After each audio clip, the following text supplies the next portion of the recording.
Hello again everybody, welcome back to Will Does Magic. My name is Will and I hope you're all having a magical day. Now, as a continuation of last video, I am bringing back a couple of my older tricks to get you guys started again.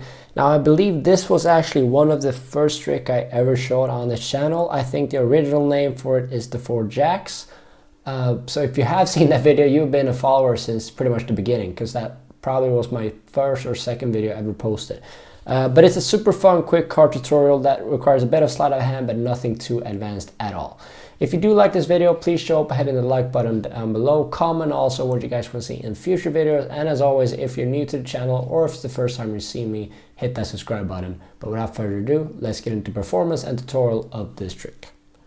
So guys, for this trick, all I need is a deck of cards. Now, I'm going to get the 4 Jacks out of the deck. Now, the reason for that is because these Jacks are magical. In this case, I'm going to say ninjas. I'm not really sure about the Naruto series, but I do love these cards. So for this instance, they're going to be ninjas. And they've all been assigned a little assignment from the ninja guru. Like, they're going to go out and do some stuff, some shady stuff.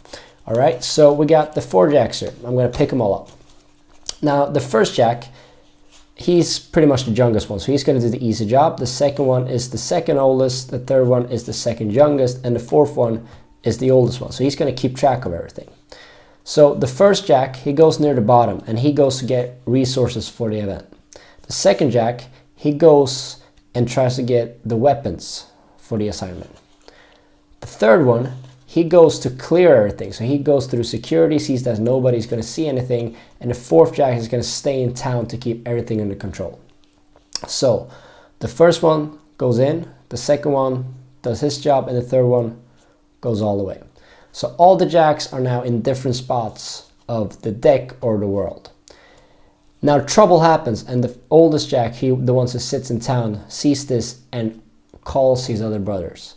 And with a simple snap of the fingers, he's back home safe, and so is the second, the third, and the fourth Jack as well. Super quick and easy trick, guys. I hope you enjoyed it. Now let's get into the tutorial of this trick.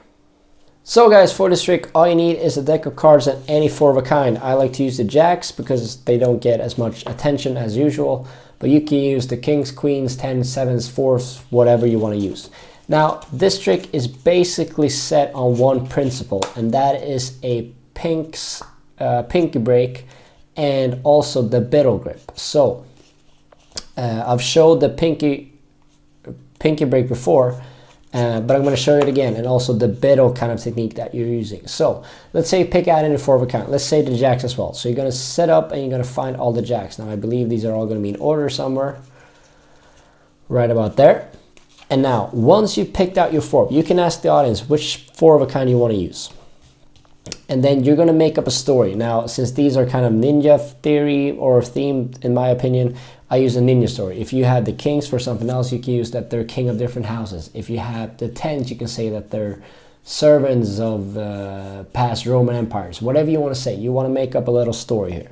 Now, once you're showing these 4 cards to the audience, you can let them handle them, spectate them, see them. You're going to catch a pinky break under the top 3 cards of the deck. So what I like to do is I just like to spread out 3 cards.